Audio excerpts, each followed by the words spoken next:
Hello, and welcome to another episode of Improperly Packaged, a show where we unbox topics related to movies, TV, games, whatever. I'm Jordan. With me is Luke. How are you, Luke? Howdy ho. That was good. I liked it. Howdy ho. Yep, I'm here. Yeah. Doing Luke, well. we talk a lot about chicken sandwiches on this podcast. It's kind of a thing we do. We talk about just food in general. I feel it's almost part of the show. Like, Yep. we say whatever. Shamefully, yes. We say whatever, but really the whatever is mainly. It's cooking or chicken sandwiches. Yeah. I'm here It's to think YouTube about cooking videos or chicken sandwiches. something we haven't broken into recently. Steak. Yeah. Look, I'm here to bring some steak to the table. What was the beef Beef Wellington. something? Beef Wellington? That's steak, so That's steak, you're right. But, that's steak done very complicatedly. Yeah, it's almost so in a wild direction. It's hard to even put in the category of steak because it's just there's so much going on. Steak family. It's in the steak family for sure. It's people with steak. But look, I had a really good steak. Yeah. Over the weekend. So me and my wife went to Disney, which we tend to do. We went to a place called I forget the name of this place called. It's over in Magic Kingdom. It's near the Jungle Cruise and Jungle Cruise theme. Skipper's something or other. I don't know. If you know, you know. But if you know, you know. But here's the thing. We go there a lot. Our friend Manisha, she likes it a lot. My wife Amber, she likes it a lot. I like it all right. It's okay.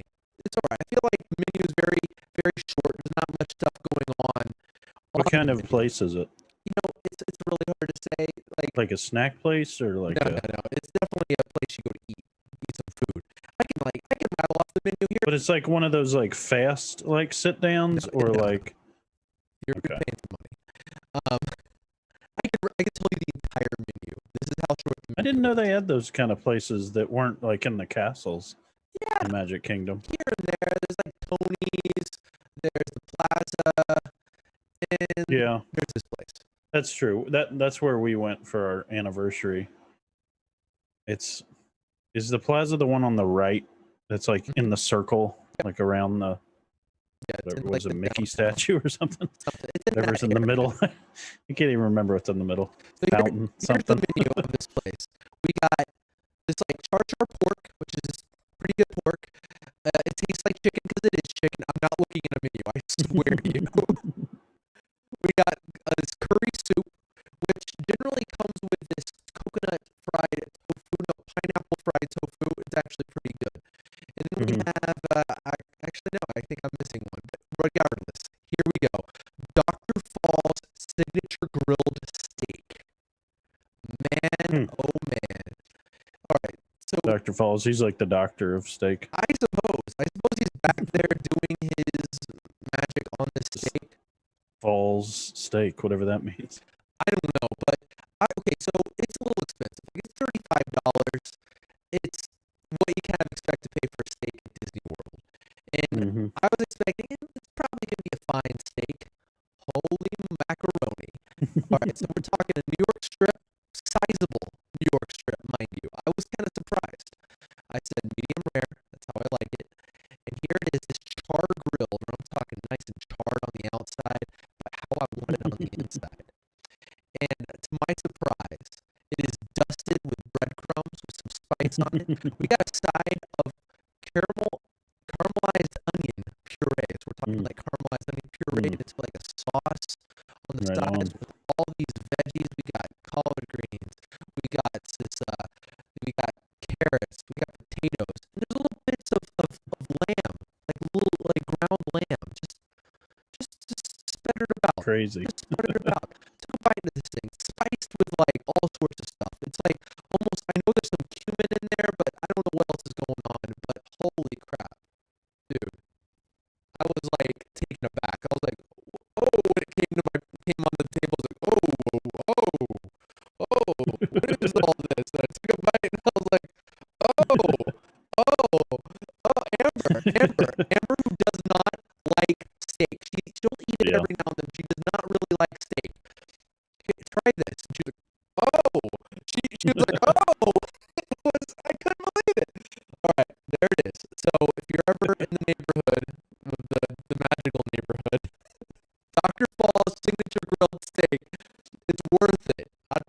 price and beyond at a normal restaurant. How much was it, might I ask? $35. A plate? Yeah, $35 for Yeah, the steak. okay. Yeah. So, nice place. Yeah, pretty nice. It's pretty. I mean, that's a decent price. I mean, that's not a low end place price. No. It's not. Yeah, that's awesome. So yeah, write it down. You can't get it all the time because it's a little expensive, at least for schmucks like us. But if you're celebrating, or if you just gotta try it, there it is. We went to Epcot, and yeah, so there's so much food at Epcot. Oh my god, it's great. Hard to even go into all the places that you should visit if you do go to Epcot. I know, like our friend CJ, he gets to come down here like, once or twice a year. So, I guess this is more for somebody like him that like comes down here and has limited amount of time. We've talked about this before. You've had a pass for a really long time, so you've seen a lot of Disney, and I've had it now for a couple of years. And so because of that, we get to try out a lot of things. We would probably be good tour guides for people to try to like hit the highlights so they can get the most out of their stay. I really feel bad for people like CJ who have to come and have like a whirlwind tour and try to get as much out of it for their kids and wives and whoever else that comes with them. But one of the highlights is a place that recently opened in the American part of, highlight for me. I mean, there's a lot of highlights, but for me, one of the places that opened up is the Regal Eagle Smokehouse in the American.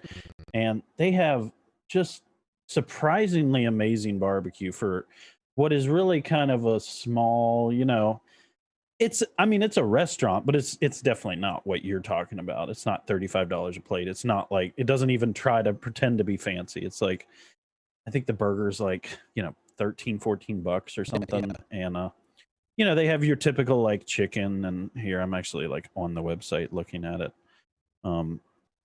They have like brisket, and they have like some ribs. I think it kind of changes, from time to time. It's $15 on the thing. It says it's $15 or under. So pretty much everything is $15 or under. And they have just amazing barbecue. It honestly almost rivals like the best barbecue I've had, which is incredible because I've been to Texas, I've been to Austin.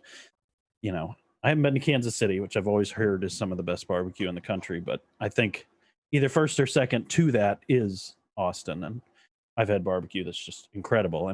And this does not beat it. I wouldn't go that far, but like the first time we went, which was like sometime last year, it's been quite a while. It might have been for our anniversary actually in November of last year, but it was really good. I think I had the beef brisket sandwich. I thought it was just some of the most moist, amazing sandwich ever. And this time I got the barbecue burger, which is a burger with your garlic aioli, your fried onion ring. I mean, kind of, the stuff you get a lot of times with a barbecue burger. But they put their barbecue pork on the burger, which just makes it a fatty's burger. But it is so freaking good. You're killing me here with all this. I'm so hungry. You're the one who brought it up. No, I've been longing for barbecue. Continue. Yeah, you really if you go to Epcot, you just have to try this place. Like, I'm sure you will now get a chance to try. But for those people who do only have a little bit of time, try to go to Epcot. Jordan and I would always say that. Like, spend the time you need to at Magic Kingdom, hit Animal Kingdom, hit Hollywood. They're all great parks, but take at least one day or even half a day for you and your wife and go to Epcot and just enjoy the sights of like touring the world. There's some cool rides, but I would say like the walk around the lake is it's the best part of Epcot for me. The aquarium probably would come second. I think that's just really cool. It's a really good aquarium for an amusement park. For sure. If you're out there and you're doing what we're talking about, you're going to Disney, you haven't been, either go with someone who knows or hit us up. Ask the people who know. There's so much to do. It's good to have targeted experiences. If you go to Epcot, let Luke tell you where to get barbecue. We'll tell you some things. Pizza at the Italian place in the back is just amazing if it's open. Yeah. One of the very unfortunate things, we also went into the French restaurant, and one of the things I enjoy so much about Epcot is the authenticity of the people that work there. They're all Love it. from the country that they were, or at least they were until COVID. So unfortunately, in the French area, there was all these like fine French gentlemen and ladies in there serving you, and just you know, they some of them barely spoke English, but it just like it made it so much more fun. It like felt like you were in France, in Paris or something, and they were just they were just the best. But so unfortunately, there was like there was just Americans in there this time. Yeah. And, oh no! Oh. yeah, so it was unfortunate. But we also got I want to say it was brie and ham. I may be wrong on that, but it was really good. That was probably my wife's favorite. She loved that barbecue place, the Regal Eagle, but the sandwich in the back, it's like right next to the Beauty and the Beast ride that's in the France land, whatever you call it.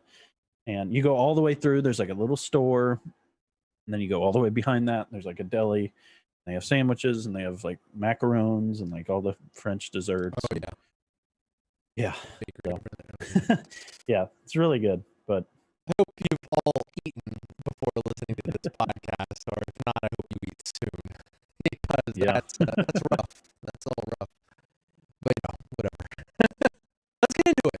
Well, Luke, what have you been watching / playing / listening to this week? It's you, right? I think it's you. Yeah, sorry, I'm getting texts. I shouldn't be responding during the show. An artist that I wanted to recommend to you, Jordan, specifically is Valley. I haven't listened to a lot of these guys, but they have a song that popped up somewhere along my listening called Like 1999. Have we ever talked about this? I feel like we've talked about this. I don't recall talking about Valley. It's from March 30th, so it is a pretty new song. But yeah, like it's kind of funny. The lyrics are kind of funny. So. But it's very, like we were saying before the show, it's very like right on the edge of like a 2021 version of like a Backstreet Boys. Yeah. But yeah, I enjoy him. I will check out that at least this one song. I haven't listened to him enough, but yeah, it's pretty good. Excellent. I'll take a look. You got a song recommendation for us, sir? Yeah. So it's kind of really random.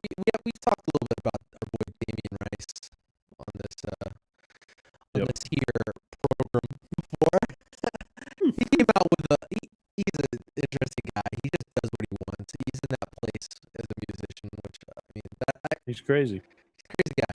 He's a wild man. He released a song himself with JFDR, and I really can't say the name of this other accompanying artist. But Frederick Delaware Roosevelt. I don't know. It's called FDR. FDR, yeah. What you said? No, I did say FDR, yeah. The song is called "Song for Berta." It's just a good song. It's pretty much as folksy as it gets. It's super folksy and just. I haven't heard this yet. It's very soft, but I like it. It felt really like old Damien Rice to me. Not that he changed that much, but it's just nice. You really wondered like if he was going to come back, didn't you? I sure did for a while. I mean, he just writes what he wants. I mean, what he says is like, which I really relate to. He has to be in like a really specific place to write music. That's what the song "Gray Room" is about. Like how he has to be in this point to write music, this dark place, and he doesn't like being in that place, but it's what helps him produce the music. So this is a song that's actually about like a woman named Berta who was like indigenous Linka, which I'm just reading it here. I don't know the story. She was from Honduras. And she was murdered, and she was basically an environmentalist. It's about her. If you want to know more, I guess look it up. I don't really know anything about it, but good song. Enjoy the song. Have I ever told you? I think my favorite song from him is from his B-sides, 2004. The first song, "The Professor." So good. I remember that song when I heard that much. song the first time, and at the end, you hear the audience cheer. I was like, "Wait, what? That was live? That was amazing!" It was so cool. That song's There's amazing. just something about that song. Ugh. It's great. Go ahead and recommend that Yeah. song. What's it called again? Oh my gosh. The Professor and Les Filets d'Annecy. On the B-Sides album. I don't know what the French part is, but Professor. Check it out. It is fantastic. That song. Man. He has so many good songs. Coconut Skins. Okay, I'll stop. American Idol. We're plugging away. They've really done a great job of doing the live audience this year. You know, despite how tough it's been, they've set up CGI. Well, that's kind of an interesting thing, actually, since you said that. Not that it really has to do with CGI, but last year they were forced because so many people were scrambling. It was like, what can we allow? What can we do? And, you know, honestly, it came down to we can't allow anybody to do anything, basically, at this point last year. And so they obviously didn't have any live things at the end. So they went up to what they had filmed before the pandemic, and then they ended up going to like almost all remote. The poor contestants had to record themselves performing.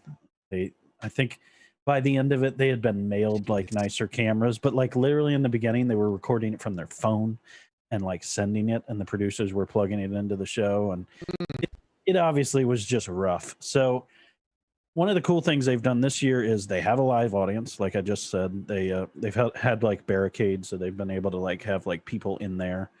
And actually, Luke Bryan apparently got COVID, but he was only out for like a week, and I guess it was one of those like super light cases, and he was back. So they've been managing it super well, and it's so cool to, like I said last week, to have live music.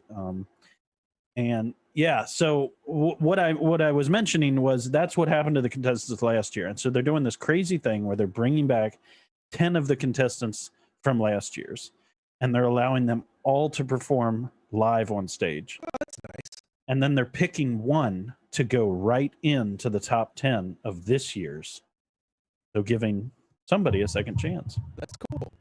That's kind of a first thing. I know there's probably a lot of people listening to this that don't care about American Idol, but I don't care because I'm enjoying it. It's a well-produced show, and it's I think it's one of the best like live shows.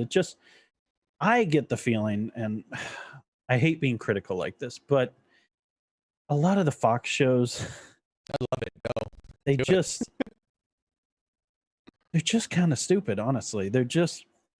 I've said it before. They feel so manufactured. It's just The Masked Singer especially is the worst. But even The Voice, like it just felt like even the judges, it didn't feel like they were having as much fun as I feel like Luke Bryan, Katy Perry are. Like those two in particular, they seem like they kind of bounce off of each other really well, and they're a little bit more closer to the same age than. And I love Lionel Richie. He's just a really positive guy who, you know, has a lot more experience and can kind of encourage these young contestants. But anyways, really good show. I'm gonna stop. Falcon and Winter Soldier, I keep plugging away at that. And, I think I'm still an episode behind. I think I'm either my next episode is 5 or I just watched 5. Can't remember, but I'm not far behind. And yeah, a lot of fun.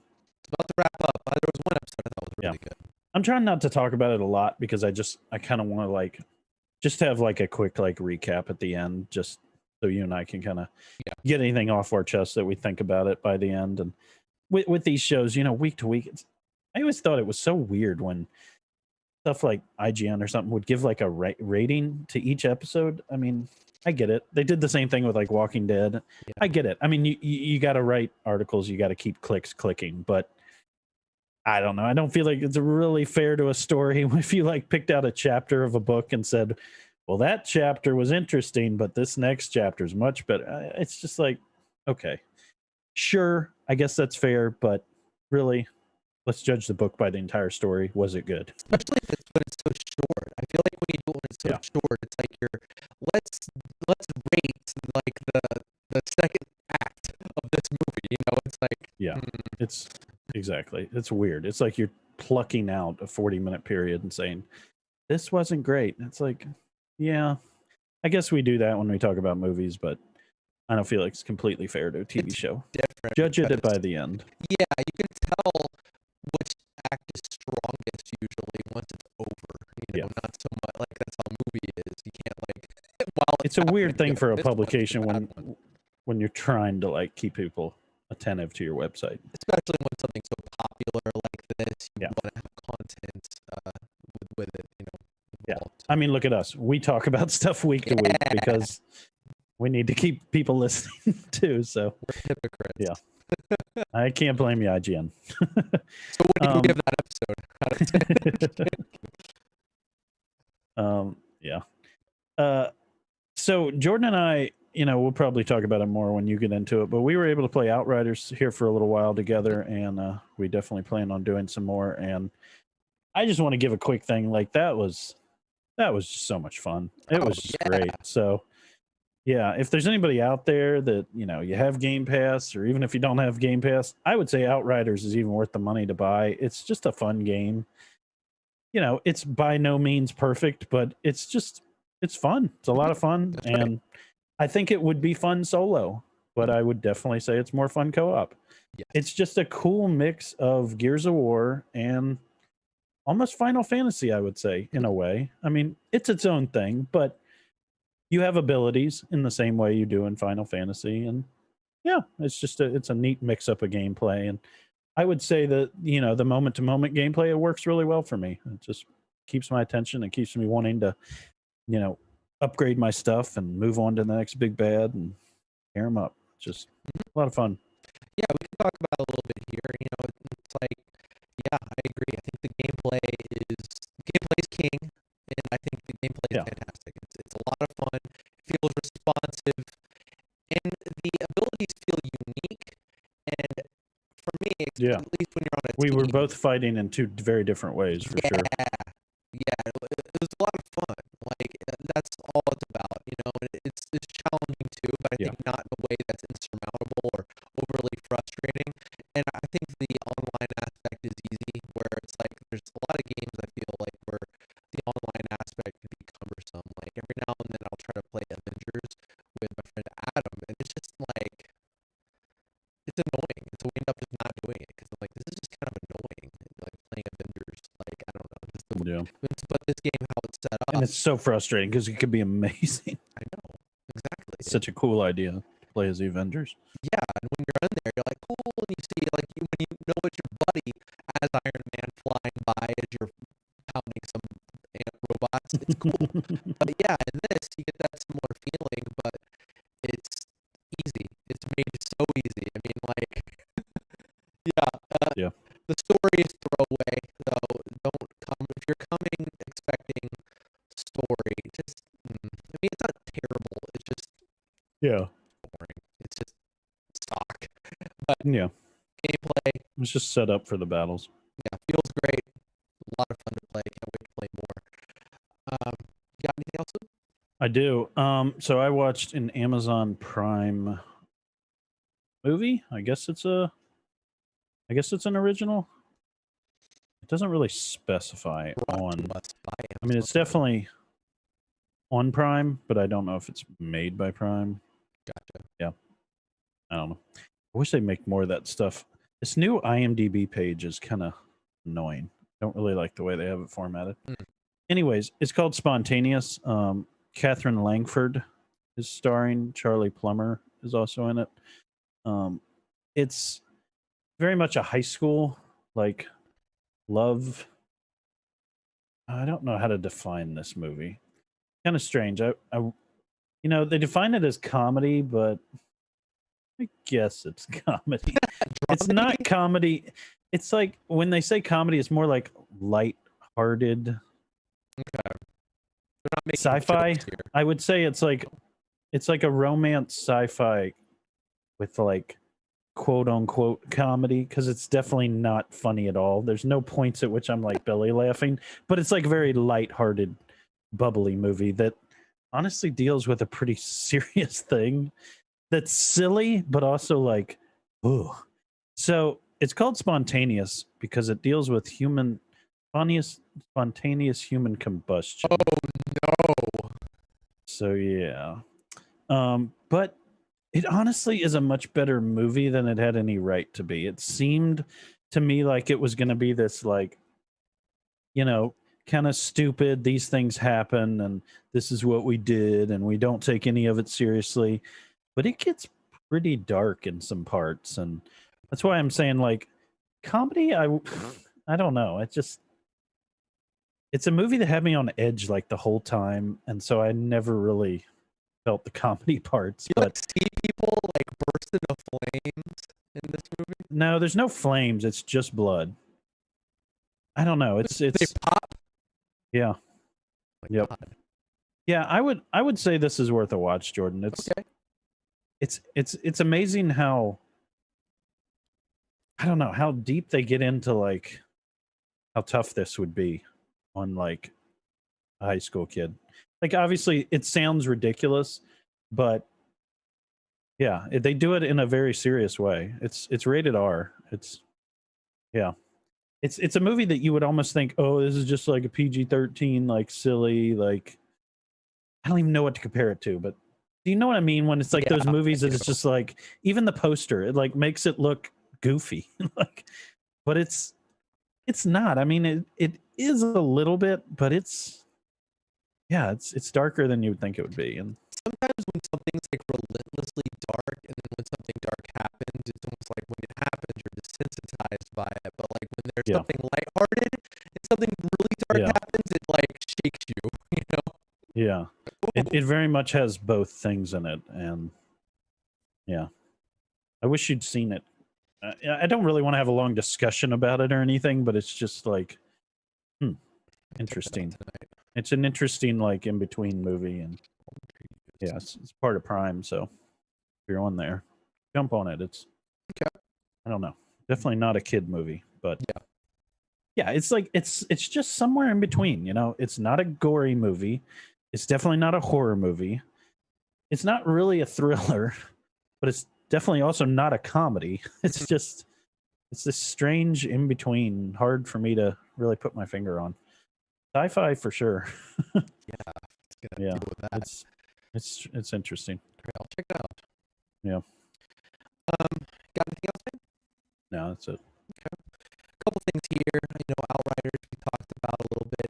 I watched a movie on Hulu called, it's nominated for Best Picture, which is this might be the first Oscars in a long time where I don't watch every single Best Picture nom.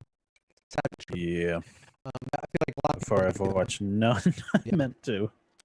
Nomadland. Yeah. Yeah. This is, It's a Netflix joint, right? no, this is actually a Hulu. Hmm. This is a Hulu joint. It's starring Francis McDonald. McDermott. Thank you. Yeah, it is pretty much almost, if you watch the trailer, you know exactly what you're in for. It is a woman who lived in a town with her husband, in a town called Empire, that it was just one of those factory towns where the entire economy is based around the factory, and it shuts down, and the town basically disappears, and all of its peoples get dispersed based on a real thing that happened. And yeah, Frances McDormand, she's McDormand, yeah. Sorry, I was wrong. we all suck. But My bad. she decides to live a life as a nomad after, you know, not really finding success on her own after losing her husband, and it's just, there it is. That's the movie. She's a nomad. She goes around, learns how to be a nomad, and just, she kind of just, one of those slice of life kind of things in a way where you're just kind of thrown into these scenarios that she's in. Oh, she's here. Oh, she's there. Oh, she's doing this. Oh, she's meeting this person. And it's very matter of fact like that. Apparently, a lot of the people who are in the movie are actual nomads. They just play themselves. You go on IMDb and you see, oh, I think there's actually only like 2 professional actors, maybe 3 or 4 in the movie. Yeah, it's interesting, but honestly, I can't say I liked it. It was very melancholy. That is crazy. I'm looking at it. You're right. It's like Teresa playing Teresa, Ryan playing Ryan, Douglas playing Doug, Carl playing Carl. Crazy. And I think, you know, it works for what they were going for. They go for like this really naturalistic performance where it's like not, you know, there's performances that's supposed to feel like have a lot of gravitas. Whatever gravitas here has the opposite of that. And it's supposed to feel that way. It's supposed to be like real, where they'll say things to each other, like, you know, like you hear people at work talking, where they're like, Are they like set up like normal scenes, just like a normal movie, but it has the real people in those scenes? it's set up like a normal movie, I suppose. It's just, at times it feels disjointed, where it's just kind of like, it's a But normal it doesn't flow like a normal movie. There's like, are there like interviews with the people during the movie, or they're like characters. Huh. They really are. and they were good enough to like do a movie, I guess. For what they're doing, I think so. Yeah, I think there was never a point where I'm like, they should have gotten just an actor, especially because how the movie is directed and just how what they were going for. It works. It really does. It's just you would it was yeah, no, but on paper, I mean. Yeah, I feel like they more or less all feel like real people, which is impressive. It's a well done movie. There's nothing about it that's bad. Other than I have a few quibbles about it. I do feel like the way the movie is like edited, like I feel like it really makes it hard to understand the passage of time in the movie, where it's like I can't tell if this person has been at a place for days or months, or maybe even years. I just can't really tell. Like she'll go to a place and get like a seasonal job and just kind of live out of her van and work, and I can't tell how long she's doing it. There's a point where she stays at a person's house and then she leaves unexpectedly, and I can't tell for the life of me how long she was at that house. I have no idea if she was with that family for one day or like weeks. I cannot tell, and so I feel like that's a weird thing that's hard for me to kind of get in the groove of it, but it's fine. This has already won Best Motion Picture for Drama in Golden Globes. How about that? And the BAFTAs. Yeah. That's cool. I mean, it is very melancholy, especially just watching like this person it feels like she's running away, just kind of live this life that like we were watching it. Like you can do this sort of thing, and you can see like you can watch it and be like, yeah, I can see how that would be fulfilling. Like I think what's that one movie? Into the Wild, I believe. Yep. Where you see him and like he seems happy, he seems fulfilled. It does not. That is not this. It feels like the whole movie you're just like, please just stop. You know what I mean? It's not like a movie where a bunch of terrible things happen. Not at all, actually. I don't know. There's just a very melancholy, sad feeling to the movie, and it put me in a bad mood, honestly. But it's okay. A few things here and there. I'm not really getting into too much. I've been just watching the shows that I watch every Friday: Invincible, Mighty Ducks, Game Changer, and Falcon Winter Soldier. Other than that, me and Amber are trying to get caught up on Demon Slayer, the anime that we're both watching. It's fantastic. It's great. It's crazy how successful it is. Like, there's only been one season of this thing, and it's got a video game coming, and we're watching it quickly because there's a movie coming out. Our theaters are opening, and they're releasing the Demon Slayer movie in theaters. And fun fact, this is crazy. I did not know this, but the Demon Slayer movie has been out in Japan for a little while. It is the #1 movie there of all time. Wow. I can't believe it. I was like, what? Now? Are you kidding me? That's crazy. Huh. And so I'm interested in the movie. I'm loving the show. It's like a really popular show. It's crazy how it's gotten a movie and video game after only one season. But there's a 2020 and a 2019. When I search on IMDb. I don't know how long it's been. The movie's been out in Japan. It's only now releasing here. There's one called Demon Slayer Kimetsu no Yaimba. And then there's Demon Slayer the movie, Mugen Train. That must be just an English translation. I think it's the exact same thing. I guess it released in 2019. Well, it's featuring different actors, though. You're right. This the first one, the Kimetsu no Yaiba, that's the show. Okay. And the other one's the movie. Makes sense. Yeah. Well, it says the movie in the title. Yep. You always love the movie. Care Bears, the movie. Superman, the movie. Excited about that. But I'm just waiting for. That's crazy. I know. That's Biggest crazy. movie ever. That's insane. like you got Spirited Away as the second, and you see that you're like, okay, that's Academy Award winning, one of the highest praised animated movies of all time. Then like Titanic and Avatar, and what? Yeah. So strange. Your name's Surprised up there. anime has that much of a draw too in Japan to be the largest. It's not niche. Like it's Yeah. become more mainstream here, where more people love it and like it. But there, it's just that's just the culture. It's just this is what. There's nothing niche about it. Yeah, I'm just surprised it has that wide of an audience. That's nuts. Yeah, yeah, Something like Titanic, it's like, okay, I understand why everyone wanted to see that. I don't yeah. think that movie's that great, but Mhm. I get the draw. It's James Cameron. It's some good actors and yeah, an And then you see, interesting historic tale. and especially this because this is an R-rated movie. Like Demon Slayer is not like the goriest thing. It's not like Attack on Titan, but it's not family friendly. Like Yeah. it's optimistic. It's nice. Like I actually get a good feeling watching it because the character's so pure-hearted. But yeah, they're slicing demons' heads off and all sorts of stuff. It's not for children, but to Yeah. get those numbers, you gotta have children go into the audience. And I don't know what their rules are in Japan, but yeah, They don't care anymore. I don't know. But yeah. Anywho, I haven't been playing too much. I guess I'm kind of just waiting for Near Replicant to come out. That's coming out this Friday, so there's stuff, you know. You'll be on that for a while. Yeah, yeah. It's not. I don't think it's long right there with a lot of the other RPGs. It's shorter one, you know. Like Near Automata took me like Yeah. 20 Isn't that hours. massive? Oh, I thought that was a big one. No, that's not the big one. It's no, you can play it in like, you know, 20, 30 hours or so pretty easily, I think. So yeah, hopefully it's not a massive one. I'm kind of not in the mood for a really long game right now. But anywho, that's it for me really. We're gonna Just give the people what they've demanded. let's do it. We're gonna talk about the movies. I wanted to give an update real quick on a story we talked about before.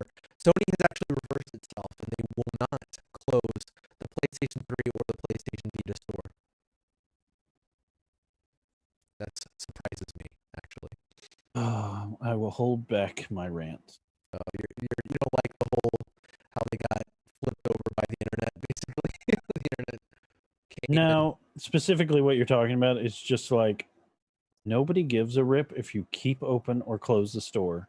Just combine all the stores, you morons. Why are there multiple stores to begin with? It's one internet. There's not the Windows 1995 internet, the Windows XP internet. That doesn't exist. Yeah.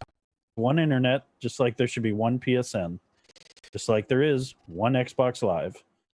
Oh, believe me, I wish every day that like it would just unify backwards compat. It's all there. It can't be that hard. It can't That's be. what I'm saying. I would love to flip on my PlayStation 5 and see all my PlayStation 3 games. Oh, I can download Infamous! You know, I would. Oh my god, I'd be so happy. I guess they just can't play them. I mean, that's the only explanation that makes any sense. All I could think of, but I would hope. I don't understand why you can't play a digital thing. No, It's a digital file. I know. I would hope. Think about it. You used to have the. I'm sorry. Just let me finish my thought real quick. Yeah. You used to have an issue where it was like, okay, if you have a game that was like made for Windows XP and you only had Windows 95, you couldn't play the Windows XP game. Yeah. That makes sense. But if you had a Windows XP computer, you could play all the Windows games before it. You didn't have any problems going back. You only had problems if you had an old junky thing and going forward. So why doesn't it work with the PlayStation? It doesn't make any sense. It's just like, I get that you can't play the discs. I can understand how that could be challenging, but you're just playing a game. Why? I don't understand. Yeah. Maybe I'm stupid. I don't know, maybe, but either way, I long for this, and I want it to happen. But that's good. I'm glad to know that if there's like, there's some game that I like all of a sudden long to get, and it's only on PlayStation 3, I can get it. I mean, that's good, but I don't know. Anyways, there's that, and we're gonna talk about movies. We're gonna talk about 2021 movies, but before we do, I wanted to ask: have you seen the Shang Chi trailer? Twice. What'd you think? Looks cool. I'm excited. Yeah. I'm with you. I'm very excited for this. It's an unexplored part of Marvel, and Yes. so for that reason, I'm excited. I always wanted like martial arts to enter the Marvel universe, and I thought we were going to get it with Iron Fist, but Iron Fist ended up being kind of crappy. Yeah. And so Hawkeye was the only thing we got close to that. we're like Doctor Strange Only in that one little part. Yeah. That's of course Doctor Strange. Yeah. But this is full on like martial arts and with mystical martial arts, and it looks really good. Like I thought the trailer looks very impressive. And again, like as a Marvel person who doesn't know, I'm not huge where I'm like I know everything Marvel. Give me a Marvel question. I don't know anything about Shang-Chi. I'm all for it. I'm one No, guy. I don't. Yeah, I mean, like Guardians of the Galaxy, I didn't know anything about that really.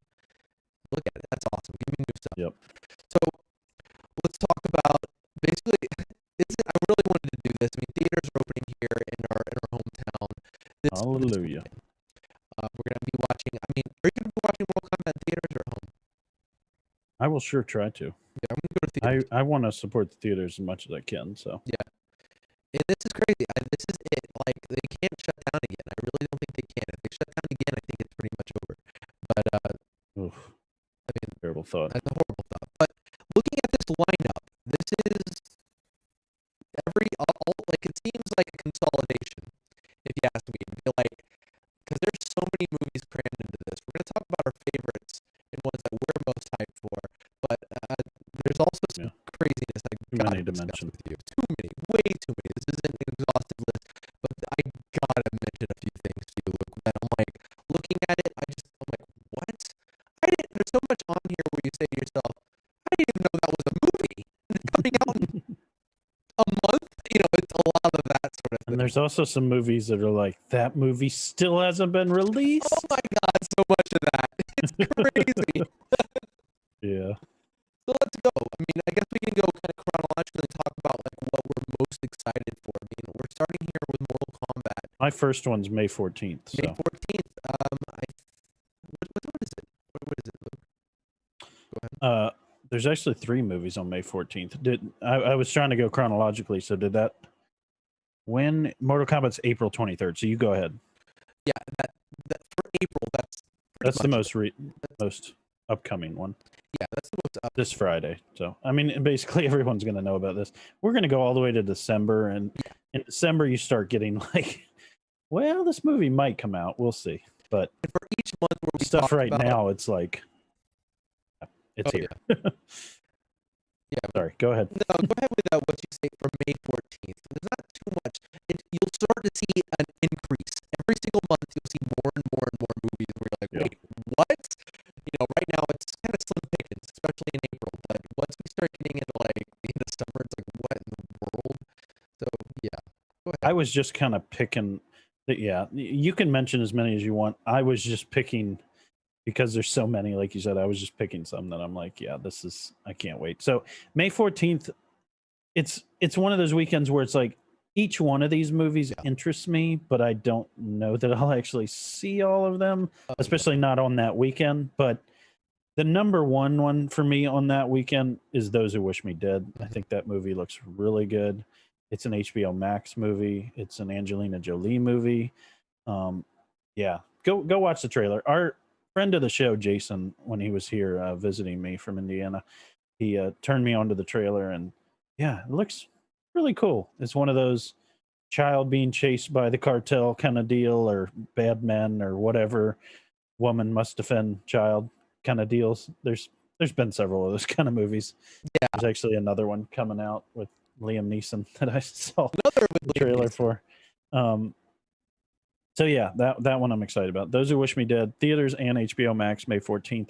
Spiral, I'm interested just because I want to see what like Chris Rock kind of does with the whole Saul series. It's like Saul was an interesting movie, and when I say Saul, I mean the first movie Saul was interesting for me, and then it completely went off the rails after that. It was just like, okay, that's an interesting idea. You trap somebody, they have to play games, and I'm not big into horror, especially now. I was more into it when you and I were in high school, and I watched that stuff. And now it's not something I really care to watch too much. But this looks a lot more along the lines of thriller, almost kind of a mystery movie. Yeah. And I think Chris Rock is a pretty darn good director. I don't even know if he's directing this. I know he's helping to produce it, but Yeah. he's directed some movies where it's like, he's got a unique take. So yeah, I'm interested to see what Chris Rock helps to do. I know he's not the whole show, but he brings Marvel's an probably element. mine for the entire month, actually, the one I'm with you, to where it's like curiosity, like what? Anytime I see someone like take over a franchise or go into a franchise who was like kind of like just so different, like I remember there was a time where Quentin Tarantino was like talking about doing a Star Trek like sequel, and I was like, what in the world would that even be? And so same similar here. I'm just so curious. I gotta see it. I just gotta know what it's all about. So yeah. Watch the Those Who Wish Me Dead trailer. I will. I have might, not seen you the might trailer find for it that. interesting. But yeah, the last one was The Woman in the Window. That movie's definitely interesting to me. It's very like psychedelic, like thriller type of movie. I think it's going to be something that really very much leans on Amy Adams to like Yeah. take the show, and it's just got a killer cast. So Oh my God, yeah. I'm going to have to see that one. Gary Oldman, Julianne Moore, Wyatt Russell, Anthony Mackie. Yeah. So obviously Amy Adams is going to be the one to bring the pain in that one. So It's a big see how it day. goes. It's a big day. Netflix movie. Oh, it's a Netflix Oh. one too. Okay. Yeah. Cool. So that one is not coming to theaters. It's not coming to theaters. It's interesting because you would think maybe they would try to do a theater run just for like award show stuff, but I think I did hear the rules had been changed because of COVID on that, so they may not have to do that they used to. Okay. So the very next weekend is another big one for me. I don't know about you. Army of the Dead. May 21st, Army of the Dead. Yeah, absolutely. Yeah, that Zack Snyder's definitely. I definitely got to see it. I mean, yeah. I definitely don't know if I'm going to enjoy it, but I got to see what they do there. Oh, absolutely. Hey, Batista, man, like, yeah, I like his stuff. It was smart of him to release the Snyder Cut when he did, because I think it like piqued interest for like Zack Snyder as a director, and I think gave him a lot of goodwill. So I think people will definitely be tuning in, especially Snyder fans. Yeah. And this is story by Zack Snyder, screenplay by Zack Snyder, directed by Zack Snyder. Zack Snyder joint. So yeah, you know who to blame. So this is on Netflix and theaters. So that's kind of interesting that they didn't do that with The Woman in the Window, but they're doing that with Army of the Dead. It's just one of those. I don't know if that's like is that a spit in the face to whoever directed Woman in the Window. I don't know. I feel like I might be a little offended if I was the director. Like, wait, was Zack Snyder get the theater release? It's all wheeling and dealing. It's hard to say. This is one of those plots that you just kind of love, where it's just like it's like almost like a mashup. A group of mercenaries plot a heist on a Las Vegas casino during a zombie outbreak. It's one of those things where it's like one of those would have been fine, but they combine them to make something just crazy. So I'm here for it. I wonder how far of these of the deads we're gonna go. Yeah, on the moon, on Mars, out of this galaxy. I don't know. A couple mentions for the. Mention a couple. Cruella is also coming out towards the end of that month, as well as 28. Mads Mikkelsen action film called Riders of Justice. Yeah. So that's May. Anything else in May? A Quiet Place 2 comes out May 28th. Does it? Well, that's where they have it on this website. Oh. I've done on this one. I might have a different one. I don't know which one it is. Maybe change it since this was written, but it would make sense because it's been the furthest pushed back, maybe, arguably. There's one in December that I might say is even pushed back further. I know where you're gonna go with this one. Okay, great. Yep. All right, so June, shall we? Yep. This is where it's starting to wrap up. You can see some of these bigger movies come. What's a big one for you here in June? What's the one you're most excited about? It's got to be F9. My second one would be The Hitman's Wife's Bodyguard. I couldn't believe that was coming out. Believe it. I actually heard about that a while ago, and I'd forgot that they were doing that, and then the trailer landed. It's like, yep.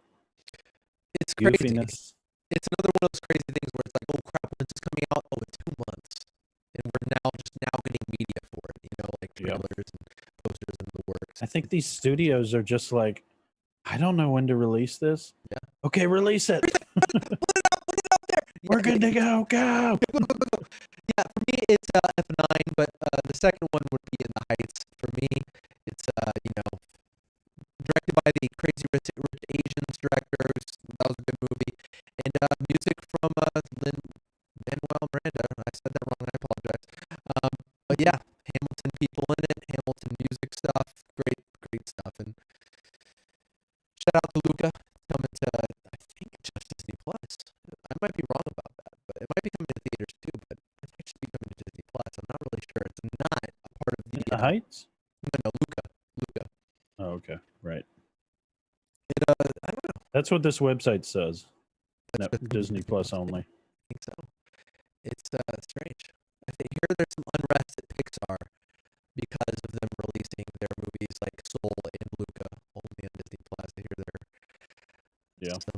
but it's a tough situation. So. Yeah, it's tough. Sorry, Pixar, you got to deal with it. Sorry. Something notable is I guess the Conjuring series continues with Conjuring 3 comes out that very month. Anything else in this month that's catching your eye? That was it for me. Yeah, same. Okay, into July.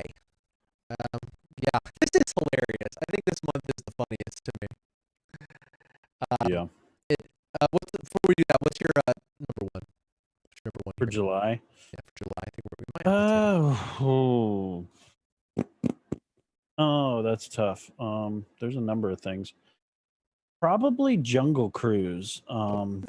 But followed closely behind Snake Eyes, just because I didn't even know that movie was greenlit. Yeah, that's a big W. To hear that it's coming out this soon, it's like, what? When that popped up on my phone with the poster, I definitely stood to attention. I was like, what? Yeah. How long has it been since we've gotten a G.I. Joe movie? And here's this G.I. Joe. On IMDb, it says it's in post-production, so I don't know. I have a little bit of doubts on that one. Maybe. We got a poster for it, and so that gives me some confidence. Yeah. For me, it's probably Black Widow. But I mean, I feel like a trailer should have come out by now. But yeah. Black Widow is probably Black Widow. It's like, are you kidding me? The movie hasn't come out yet. It's crazy. That's like, what movie has had the most media come out for it but not been released? It's gotta be close to Black Widow, because they've had that like Marvel steam train behind it, like pushing trailers on every YouTube video you clicked last year, and now I'm seeing stuff popping up, and it's still 3 months away. So it's interesting. The ones that we haven't seen trailers for, the interesting ones, the ones like Black Widow, where we've seen like on the 4th trailer. We've seen everything. Yeah, I didn't even watch the latest trailer. I was like, no, I refuse. Why would I watch that? And I don't know. But yeah, I'm still really excited for it. I still wish that this movie came out before Infinity War sometime in there. Make it not a prequel, but because it very well easily could have not been a prequel. But whatever. Still looks good to me. I'm really excited for Jungle Cruise. Yeah, Jungle Cruise looks good. We did get a trailer for that, like before things shut down. It's like, okay, it's coming out here. Here's the trailer. But nope, never mind. They put up the posters where they're like blocking each other's faces. It's great. Yeah. It does look very wildly entertaining for sure. Yeah. The funniest thing about this is is July 2nd. What I have here is just a marathon of children's entertainment that has been kicked down the road. We've got Minions, Rise of Gru. Wow, I don't have any of that on my list. Peter Rabbit. The only thing I have is the Forever Purge. I don't know. Is that that classic child's film, the Forever Purge. Children's entertainment. And Sing 2. All children's animated sequels coming out on the same day. Oh, so I have Sing 2 set on December 22nd, so we're starting to have conflicting release dates here. So forgive us if one of these are wrong. I hope this one's correct, but because it's just too funny. It's too funny. It's so funny with Minions Rise of Gru. There was some major confusion at our breakfast table because we had some Minions Rise of Gru sponsored Cinnamon Toast Crunch from months and months and months and months ago. I thought that movie came out.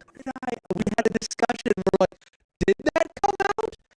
Yeah, I think it did. No, I don't think it did. It is yet to be released. That's crazy. Wild. Yeah, these movies that we've seen trailers and trailers and trailers for. Peter Rabbit 2, The Runaway. I've seen so much stuff for that. Sing 2, I haven't seen anything for. The Minions Rise of Gru is now set to release in 2022. On your list? So your list is no on IMDb. On IMDb. So your list is incorrect. Okay. 2022. Expected July 1st, 2022. So somebody thought it was this July and put it on the wrong year on your list. Oh my god. If it's really releasing in 2022. I would say IMDb is probably the more reliable source. Yeah. Well, That's crazy. Again, if that's the case, just why even bother? Why even? I know when to release it, but just put it out on something. You also just don't like those movies. No, I can't stand the Minions. You're not the target audience. Still, I'm confounded by it. All right, moving on. Mine said Hotel Transylvania for July 23rd. Yours said the 2nd? No. Hotel Transylvania, we do have that here for the 23rd. Okay. I am a fan of that franchise, so I was very much like, when I saw like simultaneously that it's coming out in a couple months and it exists. I had no idea. All we have is a cookie poster for it. The last one I wanted to mention in July is Old. That movie looks insane. It's the new M. Night Shyamalan thing, and yeah, it looks interesting enough that it's like, yeah, I probably need to see that. Yeah, I hope it's not another Village. No, I'm here for it. But you never know with him. Yeah, no, you don't. I don't know if this is what this is on IMDb, but I also have the Tomorrow War here. That's Chris Pratt starring. Mine does not have that. I don't know where it's listed on IMDb. But yeah, if that is, then I'm definitely looking forward to that movie. Yeah, absolutely. It seems like it can be really interesting. I just don't know much about it. See what IMDb says. The Tomorrow War. I've seen a lot of just him on the set. Chilling. July 2nd, when they're saying. July 2nd. Plot details are currently being kept under wraps. Fantastic. Man is drafted to fight in a future war where the fate of humanity relies on his ability to confront his past. Boom, boom, boom. Like the future. Yvonne Strahovski. This is the first big role she's had in a freaking while. And Chuck. Oh, that's right. She was. I always feel bad for her. I never thought she got enough roles after Chuck. I thought she was great in that show. She has one big role. She is in The Handmaid's Tale. She's a very large role in that show where she's one of the main antagonists. At least where I left the show, she was an antagonist, but who knows what's going on now. And she was in Dexter, but oh yeah, that's still, right. I feel like she should have had more of a leading role in a movie. Anything else here in July that's catching your eye? Other than the Forever Purge. Yep, Jungle Cruise. Did they like tinker with the system and like, you know what, we're just gonna have the Purge forever? How about that? The Forever Purge. I can't stand those movies, so. Yeah, I can only imagine. August. I don't have a big list. August. Oh, I'm super excited for August. All right, what are you excited about? I feel like my list is so different the years because Suicide Squad. Yeah.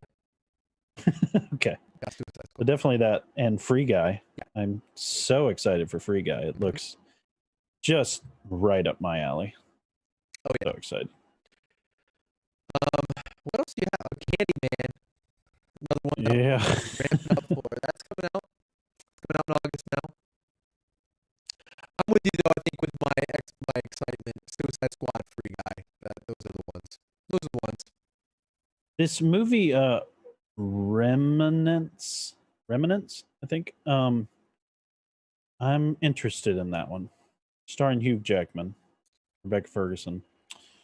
So, yeah. Oh yeah. I'm interested to see about that one. That one's a HBO Max movie, and coming to theaters. So, yeah, I'm interested to see what that one's all about. As we're kind of getting to that point where details are starting to get a little less and less on these movies. Especially because it's a weird year too, and because we're starting to get a little further out. as we've already said, like it's just a tough year for like scheduling. So a lot of these schedules have changed, and I'm sure these people who runs these websites just can't even keep up with all the Gosh, I know. delays and crap. So Remnants, one to maybe keep on your corkboard. We also got Respect, the Aretha Franklin movie with starring Jennifer Hudson, and an untitled Don't Breathe sequel is what I have here. Yeah, that's what I got. All right, September. September. Of course, the movie we just mentioned. Of course, Shang Chi. Yep. Right off the bat, yeah, probably. Yeah. After seeing that trailer, it's definitely the highest up there for me. I think it looks so fun, so awesome. Very much looking forward to that. Yep, it'll be our second Marvel movie of the year. Yeah. So that's always an event for you and I. There's usually like 2 or 3 in each year. They're cramming a lot into like half of the year, which is gonna be nuts. Along with these shows too. So we're in for some Marvel, guys. And if you want to count this as Marvel, Venom, Let There Be Carnage. That was my other one for September. Wow. I did not hate Venom, so. Yeah, I don't know if I hated Venom. I just didn't like it. So I'll see this though. I'll definitely see this. I mean, Andy Serkis directing. Wow. What? Yep. Andy Serkis directing. What, the world? Woody Harrelson, Tom Hardy, Michelle Williams. So getting the whole crew back together. What? Have you ever seen an Andy Serkis movie that he's directed? Oh yeah. What was it? Let me see. How about Jungle Book movie he did? Not the Disney one, but the one that was like. So he has directed 5 movies. Mowgli, Legend of the Jungle. A TV movie called The Ruins of Empires.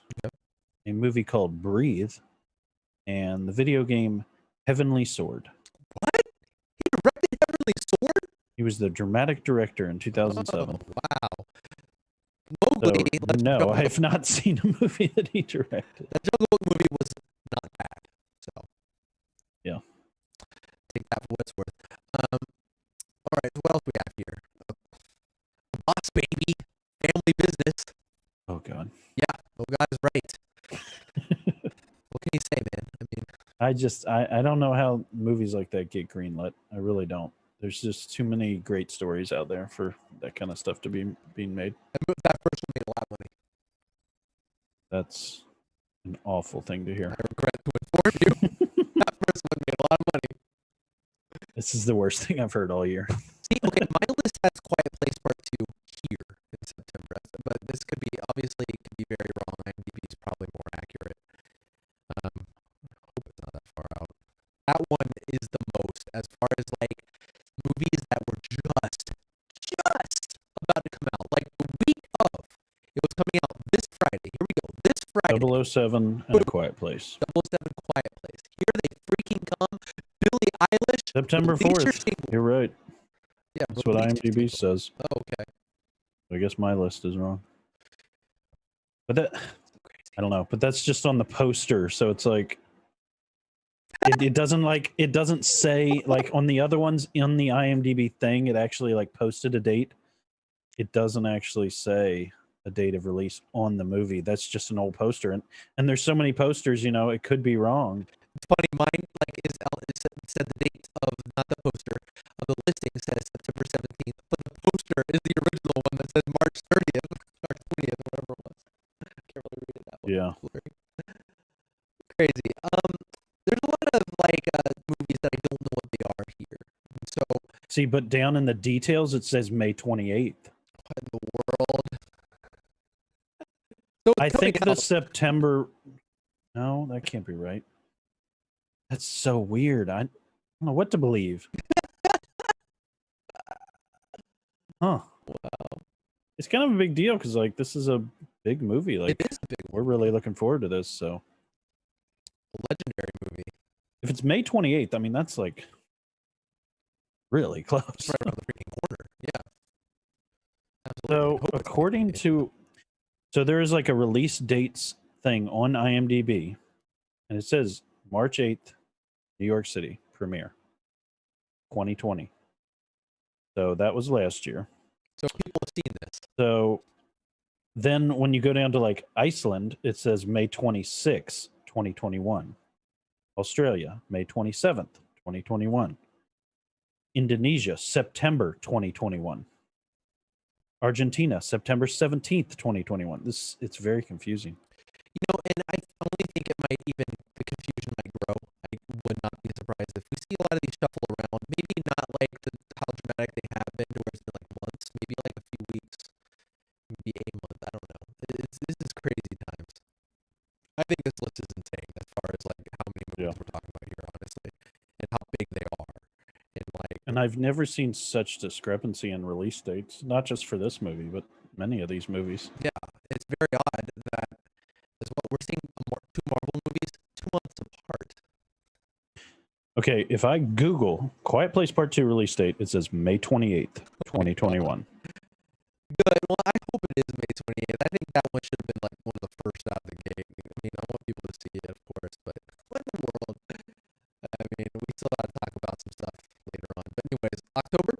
So it was, okay, here, an article in Variety, I think this is the final thing, and I'll stop talking about this. It says the movie was moved to September 17th, and then it was moved up to May 28th. Okay. So that what the date you had was right, but now because the theaters are reopening, they've now increased it or shortened the wait time. Whatever. Yeah. Great. Good. John's like, I need my money. Yeah. Absolutely. We've been sitting on this thing for so long. It must cost a lot of money to do this, like to sit on the movie. Didn't he like put some of his money in for the first movie? Ooh, at least? I don't know, maybe. I know it was a very personal project for like their family. This here in October now. Dune. The big boy. That's a big boy. It's obviously HBO Max. HBO Max. It's one of the bigger No ones. Time to Die. Yeah. Another big one. No Time to Die. Morbius. What? Morbius. Oh, mine's not on there. Wow. Wow, that's another one. It's like, yeah, it's not even on my list. They didn't even put it in here. It's crazy how different these lists are. It's nuts. I mean, that movie, the trailer was so long ago. So long ago. It's one of those where people forgot that it was a thing. That's the problem. Because like the awareness of a lot of these movies have gone down, where people are gonna be like, there's gonna be so many people saying to themselves, who are saying that one wasn't released. Yeah, and we're like people who follow this. We have a podcast about this. We care about this. I know, and we're confused. Yeah, people who don't care are gonna care less. I remember there was this sort of confusion when the second G.I. Joe movies came out, because they were ramping up with that movie, and then they went back and did reshoots and got pushed like several months, like nothing even close to what we're seeing now, where it's like a year and a half with something like Quiet Place. And I remember it being really confusing then, and now we have like dozens of movies where that's the case, where this is just wild.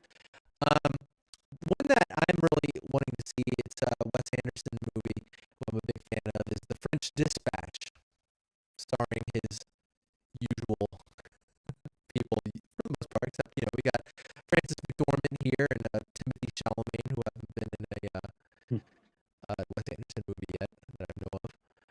Halloween Kills. Yep. Was to come out here.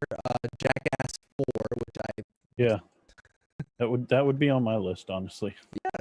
Just I find those movies hilarious, and it may be awful, but highly entertaining. I don't know. I do kind of want to just see what they do. Yeah, they're so much older now too. It's been a long time since Jackass 3D. It's gonna pain me to see those middle-aged guys doing those stunts. Oh, I know. Think of their backs, Luke. Steve-O, don't do it. What do you think? How do you think they're going to deal with that Billie Eilish song? Is it going to be on the radio again? Probably, I guess. I don't know. It's a really great song. It's a really great song. I think it's one of the better Bond songs. It's still on Spotify. I definitely would say so. So I was like thinking to myself, did they pull it from Spotify or something? No, it's still there. It's just been here since February. She won a freaking Oscar for it, or a Grammy for it. Just wonderful. Yeah, it came out in February 2020, so this is the Yeah. longest definitely the longest time we've had to sit on a bomb song before the release Yeah. of the movie. Yeah. I was telling Bethany that. I was like, that's just crazy how long that's been out.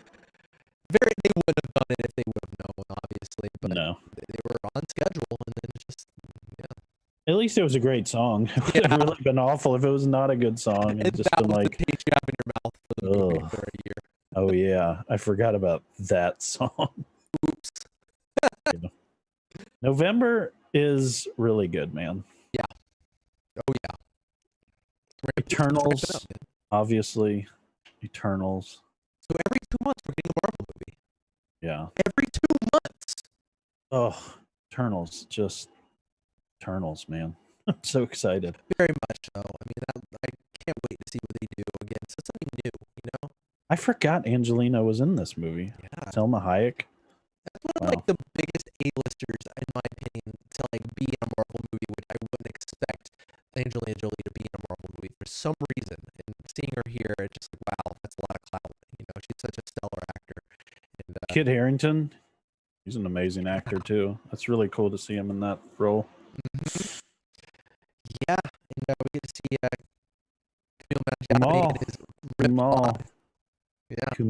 Kumail, however you say it. He's just the best. Yeah. I love that guy. He's such a warm personality. Like I'm just a fan of him. Like absolutely. He was just amazing in Silicon Valley. I love all those guys in Silicon Valley, but he was just awesome. He's so funny. Oh, he's just the best. I hope he gets to like star in some comedy movies because he just could easily be. He could be the leading man in any kind of movie. Honestly, he'd be a great action hero. Like, dude, yeah, look at him. Just the best. Have you seen pictures of him?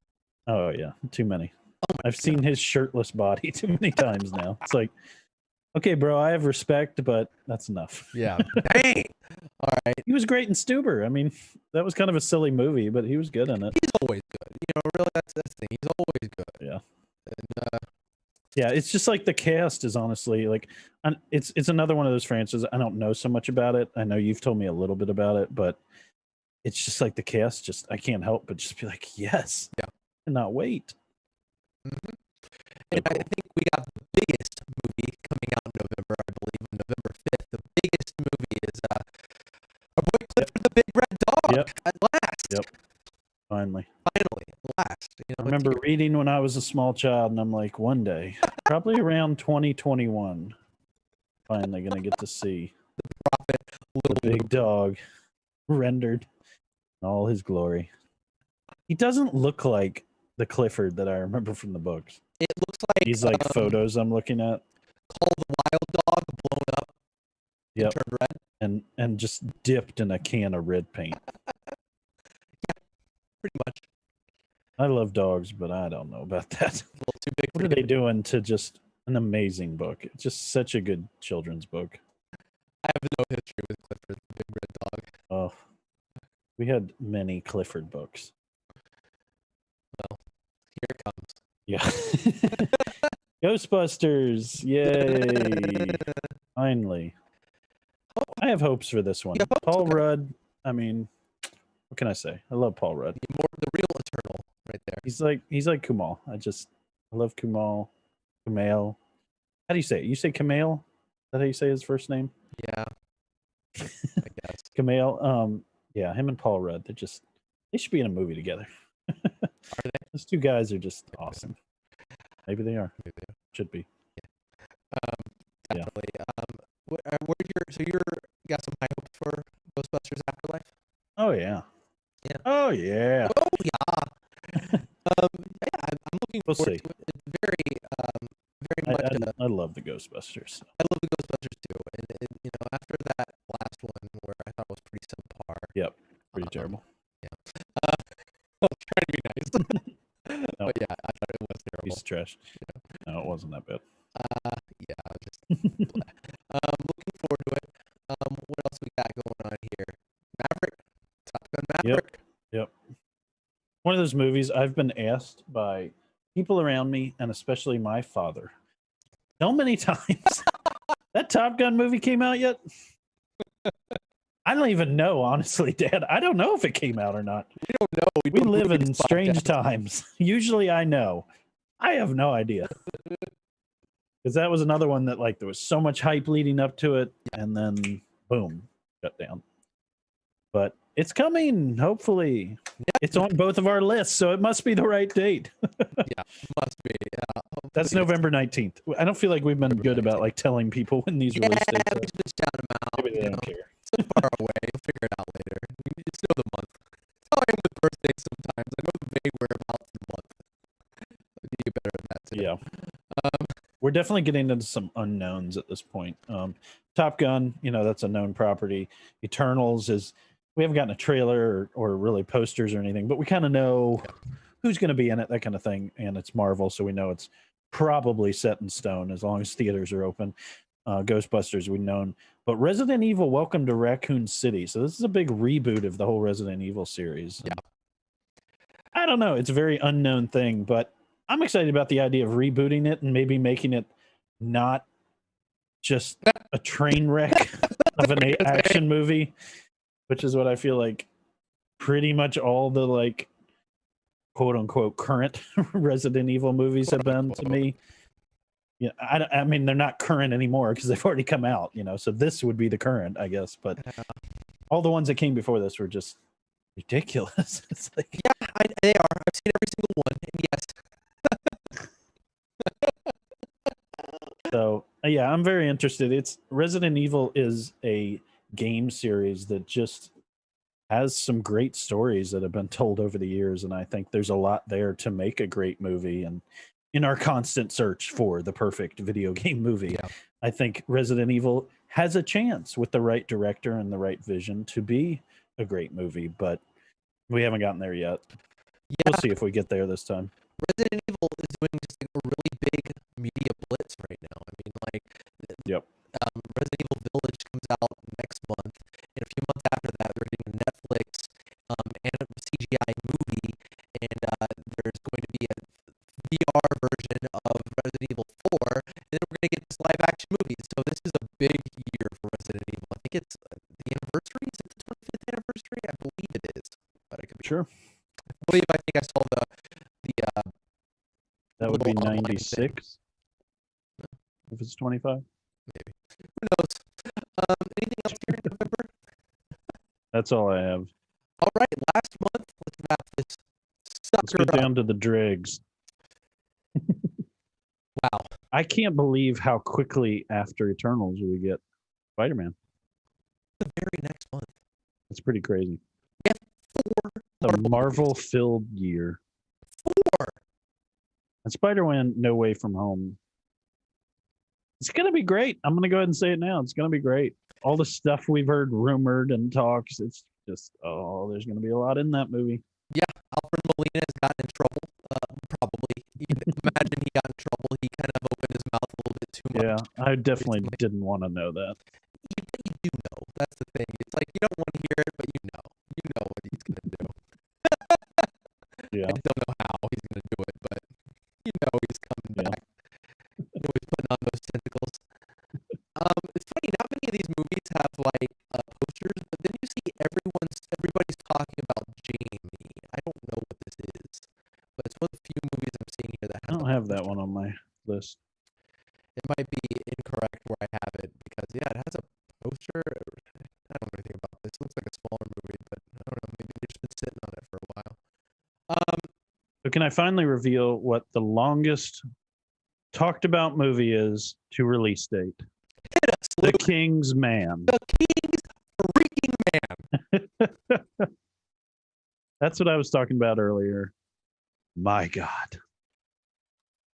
When did this freaking movie get announced, Jordan? 10 years ago? 20 years ago? 30 years? No. I cannot believe it. We've gotten at least a couple trailers for this, haven't we? We've gotten at least a few. There's definitely been more than one trailer, which usually means a movie's ready to go. Let's talk about this, Luke. Are you ready for this? This is the original release date for The King's Man. Yes. November 15th, Yes. 2009.